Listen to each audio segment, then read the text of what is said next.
Cougar Tail Gate, where BYU fandom lives. Here's your host, Lauren McClain.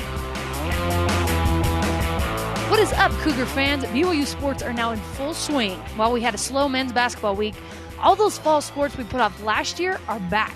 Cross country, women's and men's volleyball, softball, and baseball are already happening or get going this week. Also, in the bigger sports world, there was a football game this past week, a pretty big one you might have seen, which if you're rooting for former BYU greats in the NFL, it might not have been the outcome that you wanted. Joining the Cougar Tailgate today from the BYU radio studios is the producer of BYU Sports Nation and on-air radio personality, Ben Bagley. Ben, what sports have you been watching this week? Well, the beautiful thing right now, Lauren, is the fact that all those spring sports we've got going right now. I mean, that was the curse and the blessing of COVID is we don't have time to rest in the spring because you got everything, whatever you want, both men's, women's basketball, volleyball, baseball's about to start, softball started, soccer, what else, cross country, track and field, just keeps going on. So there's a plethora of sports to watch. It's great. Well, wow. You really are meant for the radio, Ben. How do you fit all those sports into BYU Sports Nation as the producer? How do you cover all of those? Don't tell them all, but we can't. We only have an hour every day. It's hard. It's a great thing to do. Is the fact that I'm crunched with that every day. Like, okay, I've got 10 headlines here. I've only got time for 5. How do we squish everything into the show? At least give everybody a mention because, you know, the funny thing is, and it's not funny. This is a great thing about BYU sports and the Olympic sports and the spring sports is they're all really good. I mean, you've got a bunch of nationally ranked teams going right now.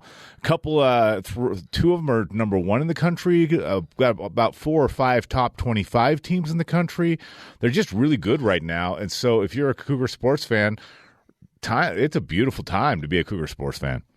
So this past week, BYU basketball, men's basketball played Gonzaga, and unfortunately they lost again. Ben, were you surprised by the outcome of that game? No, I mean you're playing Alabama in football. I mean, the Zags are that good and that dominant right now.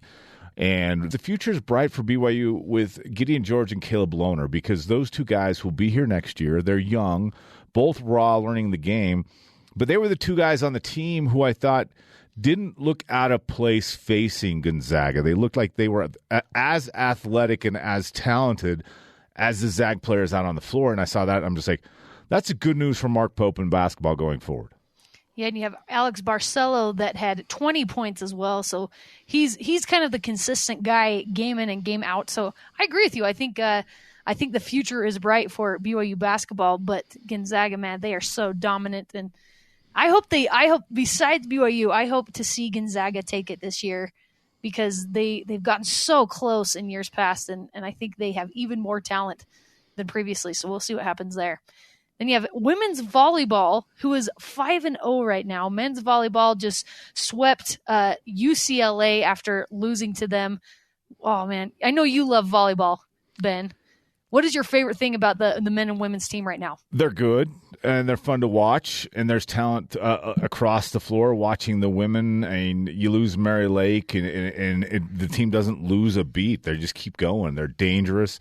Heather Olmstead's got that thing running like a well-oiled machine. They're a perennial top 15 team in the country, and it's really, really impressive. Then you flip the page to the other side, and Sean Olmstead's got the men's team the same way. This was a team that when the COVID break took place was ranked number 1 in the country and probably odds-on favorite to win the national championship. They brought everybody back, and they didn't miss a beat. And just getting that time together, they might even be better. It was weird after they lost the opener to UCLA. Everybody's like, oh. and then they came back and they're like, "Oh, just kidding, guys. We probably should have won that one the other night too. But here's what you can expect: we're going to sweep UCLA and kind of launch forward." And you know what? The coaches rewarded them. They didn't slip them in the poll. They stayed at number 1. So I love that both those teams are they are the epitome of excellence in volleyball right now. Also, women's basketball, the team is 13-3 right now. They just played Pacific, where Shayla Gonzalez led scoring, and Paisley Harding had 14. They both led in scoring with 14 apiece. Those 2 girls are fantastic. Are they still vlogging, Ben? Do you know that? Do you follow that?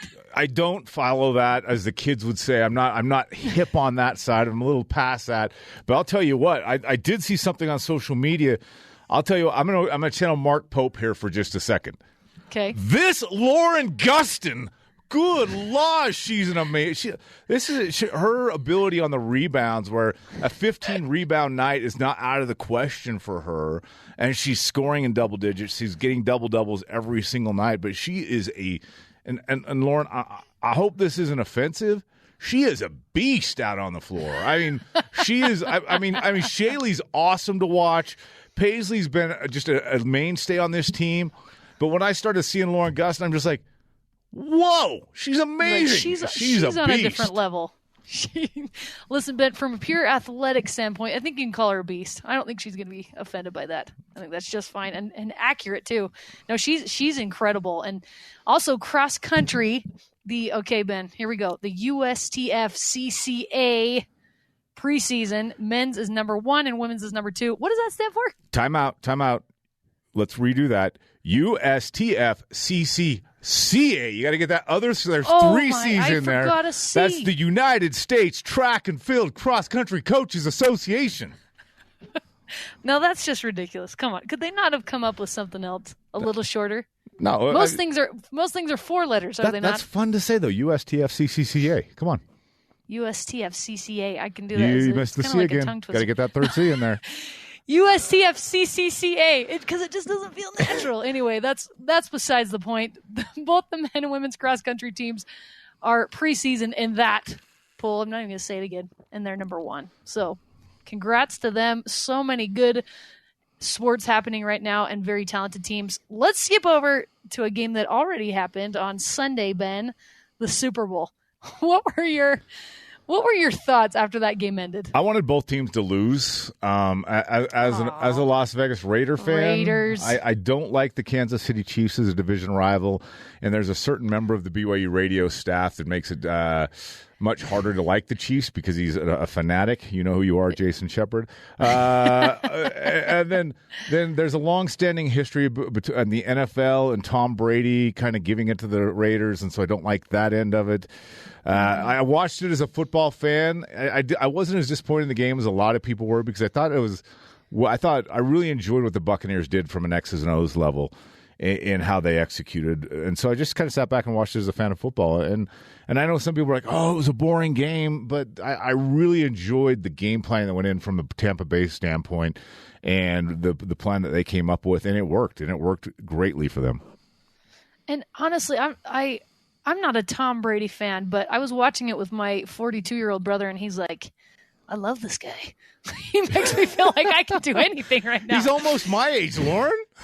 That's Ben. Could you go out there and be quarterback of an NFL team right now? I can't walk across the hall right now, let alone quarterback an NFL game. I can't either, man. So you got to give it to Tom Brady for just that alone. And the man claims that he could play beyond 45. I would like to see that. Hang on, post Super Bowl with him though. Did you see the parade yesterday? Did you see him? I didn't see it. They're doing a yacht parade. They're out on the water in Tampa Bay, and this guy with the Vince Lombardi trophy throws it from one boat to another. The trophy, the Super Bowl trophy from one boat across open water to another. That's how you know you've won the Super Bowl way too many times. When you feel comfortable chucking the trophy across open water. Come on, Tom. When you have 7, if one falls in the ocean, oh, well, you've still got 6. And you have to give it to Patrick Mahomes, man. He had some incredible and insane throws that actually made it to his receivers. They just couldn't catch. Yeah, so when my mother-in-law is commenting about him throwing the ball when he's almost on the ground 25 yards to a spot, it's pretty impressive. Shout out to my mother-in-law. Good job, MIL. So what was your favorite commercial? Because we all know the Super Bowl is half about the commercials anyway. There was 2 that I really liked. I think Undefeated is Will Ferrell and Take That Norway. Just because it's Will Ferrell, regardless of what he does, it's funny. Yeah, because I was like, what is happening here? I love Will, but what? Yeah, you punch in the globe and ending up in Finland. It was fantastic. Or was he in Sweden and the other 2 He was in Sweden. The other 2 were in Finland. So, yeah, Take That Norway. That was a great commercial. The other one I really liked, and this is because I'm a fan of the show, was the Blake Shelton, Gwen Stefani commercial with the breaking up and And Adam Levine from Maroon 5. What they heard and what Kent went through, and all of a sudden they end up married. That was funny. That was funny to me because I like the voice, and I'm a fan of both Blake and Gwen. So I agree. I liked that one. I love Blake Shelton. I've grown to like Gwen Stefani a little more through him. Ironically, Mine was the other way around. Actually, I like really. You like Gwen first? Yeah, I was a No Doubt fan. Okay, well, but Blake Shelton's hilarious. Oh, he's great. That guy's so funny. If you're a fan of The Voice, he's so fantastic. Funny. Yes. So I liked Drake from State Farm. I'm not gonna lie to you. Those commercials, they're stupid, but I kind of like them anyway. The one thing I liked about that commercial is they brought back the Rogers. That guy's always been my favorite. Yeah, Aaron Rodgers is really funny. Has he hosted Jeopardy yet? No, but he got in trouble for letting that out before he's supposed to. Oh, whoops. Well, so is it still happening? Yeah, no, he's taped the episodes. They'll air later. Good job, A-Raj. No, I'm excited to see those. All right, well, last week one was fun, but we're looking forward to a long one with President's Day on Monday, and Valentine's Day happens to be this weekend too. Ben, don't forget. When we come back, Ben and I will talk about which BYU duos we just happen to love and who deserves a spot on BYU's Mount Rushmore. This is Cougar Tailgate.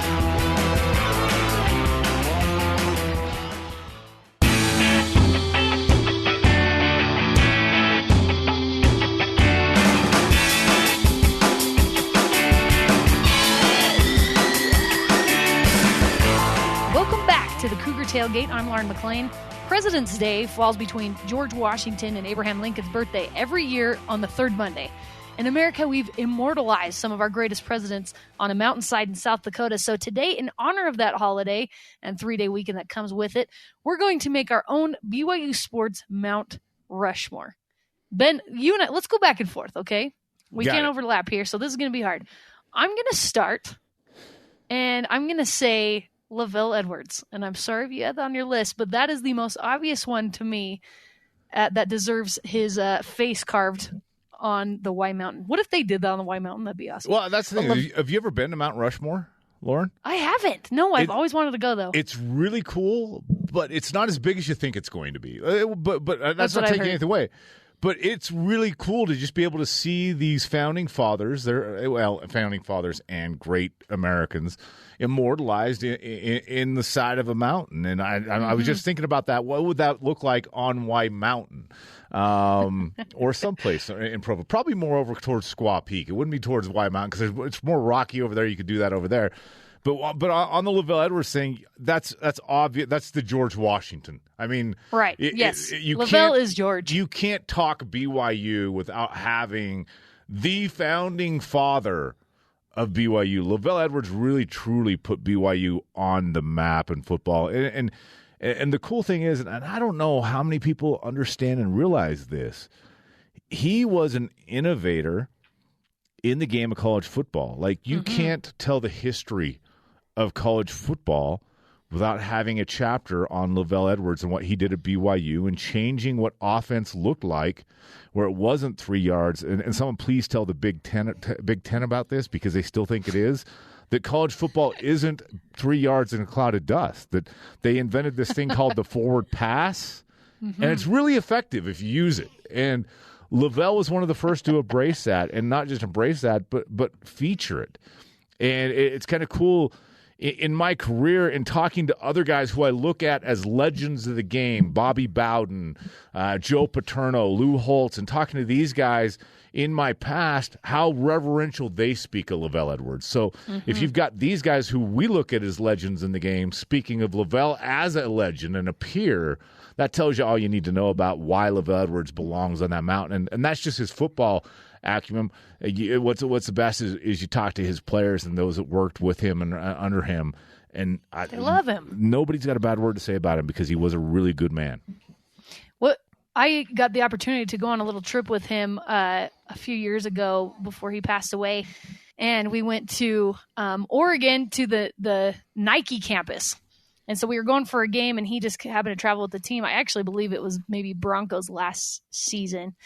But he was traveling with the team, and we went to Nike campus, and they ushered him in like he was one of the biggest celebrities there. Like, it was like Michael Jordan coming into the Nike campus. It was pretty crazy to watch. It was awesome. And they came and showed him, they had a little plaque with his face and name up in there and showed him around. And it was really fun to be able to experience that, because we I grew up close to Provo, just a few minutes north. So I grew up hearing about LaVell Edwards, and my grandpa was the pediatrician to he and all his kids. And so to see really from kind of a national perspective how important he was to the game of football was really cool for me to see. And yet he was so down to earth. My favorite thing about LaVell Edwards was anytime I called him or called his house and got his voicemail was very simple.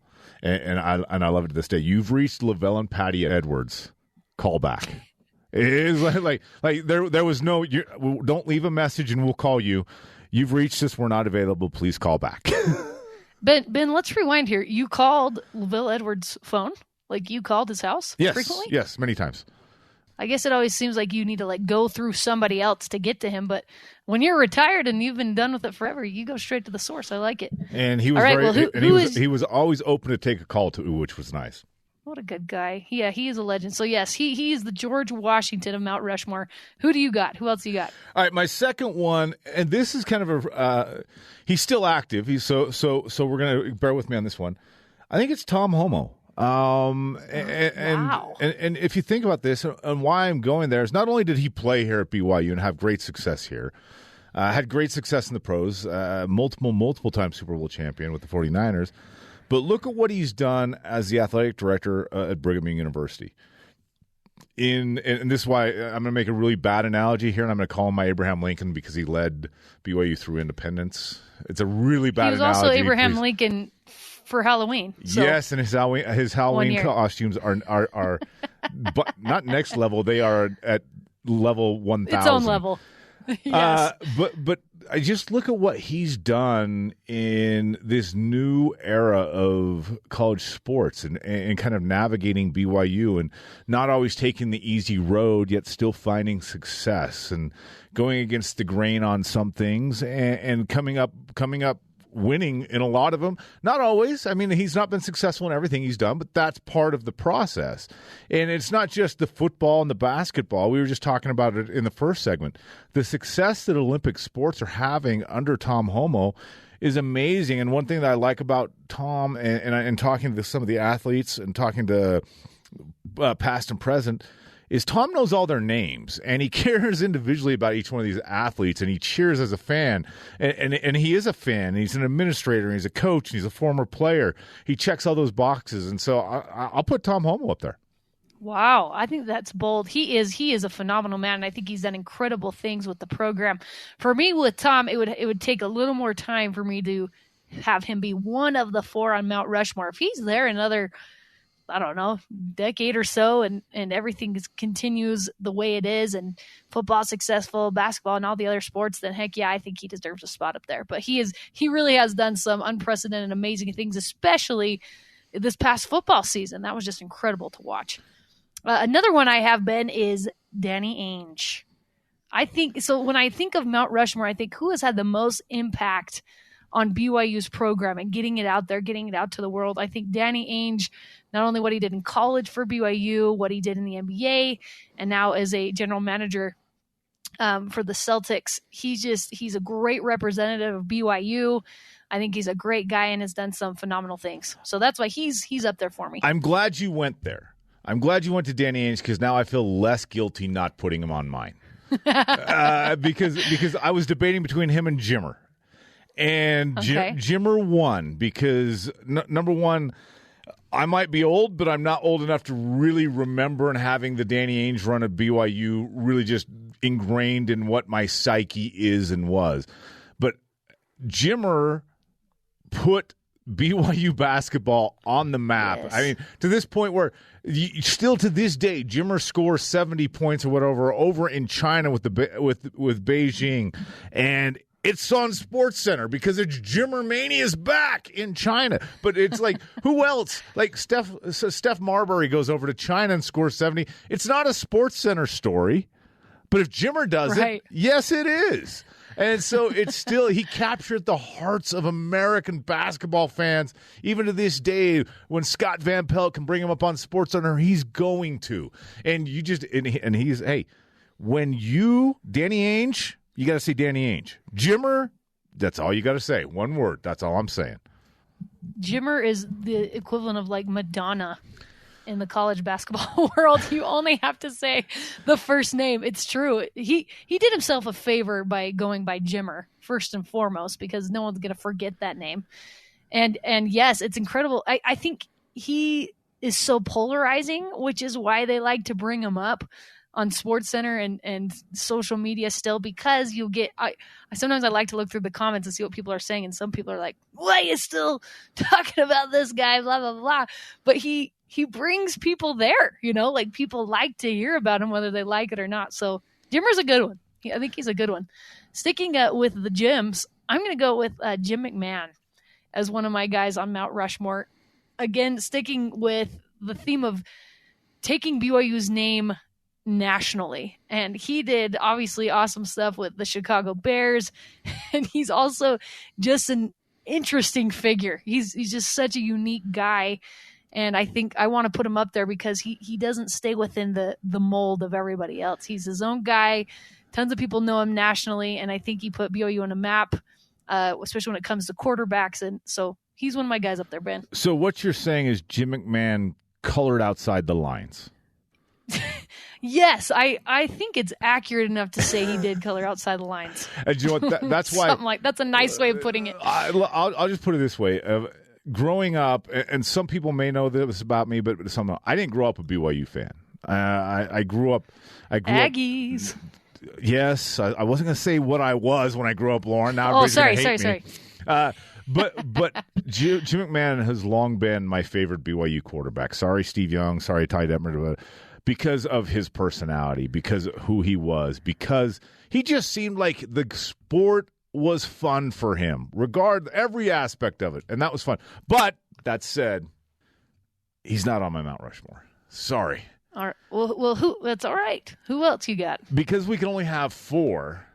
This is my 4th. This is my last pick because I had LaVell, I had Tom, and I had Jimmer, and so the debate was ongoing. So I finally settled on this.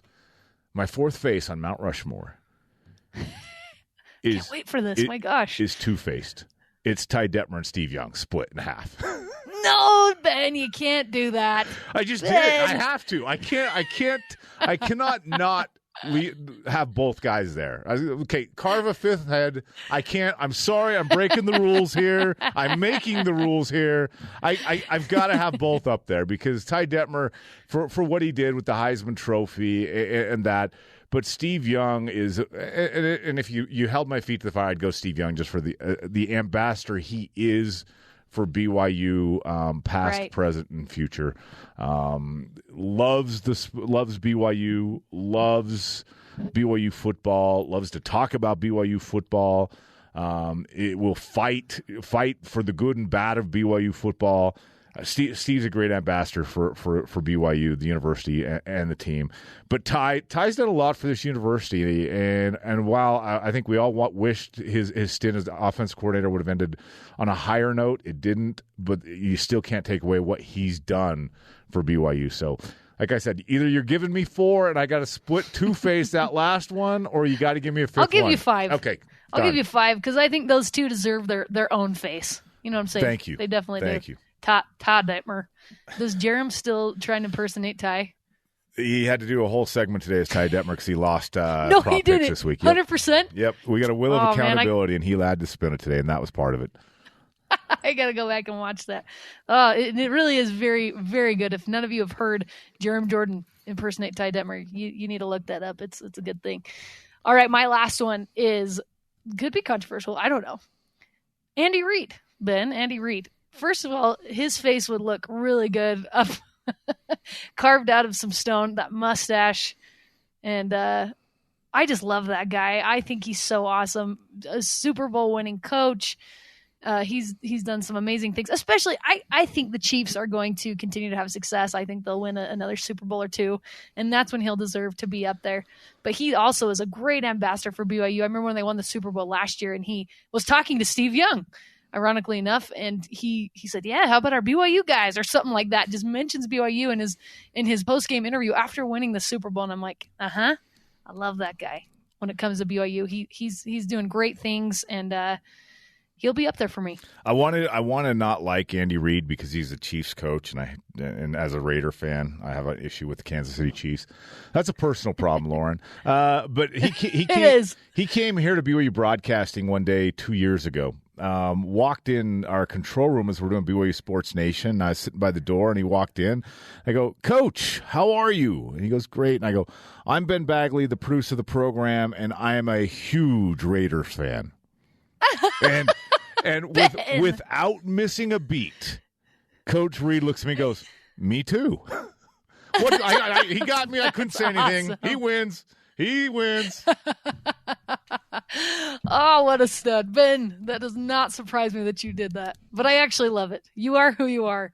And that's so cool that was his response. Yeah, Andy Reid, man, you can't help but love him. I feel like everyone loves that guy. Okay, so because it's Valentine's Day coming up, we wanted to remember some of our favorite BYU duos over the past years, like a few of these. Ben, and you tell me which one is your favorite. Beck and Harleen, Kyle Van Noy and Ziggy, Jimmer and Jackson Emery, and then you got Cosmo and Social Media. I think of that group, Cosmo and Social Media is my favorite just because it's just entertaining. Cosmo's great. He owns social media. There's no one even close. So kudos to Cosmo and Social Media. But I'm going to go off the board on you for two. I got two bonus ones for you, Lauren. Let's hear it. Danny Ainge and Fred Roberts. Okay. Back their run into the NCAA tournament. Two guys that had long NBA careers. At the time, Danny Ainge, 24, almost 25 points a game, and Fred Roberts, 18, almost 19 points a game. They were a great duo, and they kind of helped each other and the Cougars make that run. So there's my serious one. And now for my not so serious one. Spencer Linton and Jerem Jordan. What a great couple they are. They are so cute. You know, they are just like a regular married couple, Ben, and you would know this better than anybody. But, yeah, and I get to play the marriage counselor. They bicker like one. You really are. You are their daily marriage counselor, and yet they are some of the best of friends. So I like that one. I can get behind that. Jerem and Spencer, my goodness. All right, well, that does it for the Cougar Tailgate. Thanks again, Ben. It was a fun holiday kind of show. You can join the Cougar Tailgate virtually, of course, every Saturday at noon Mountain Time, or download, rate, and review our podcast on Apple, TuneIn, Stitcher, Spotify, or on BYUradio.org. There's plenty of BYU sports to watch. Don't miss men's volleyball tonight on BYUtv, and, of course, basketball is back in action this coming week. This is Cougar Tailgate.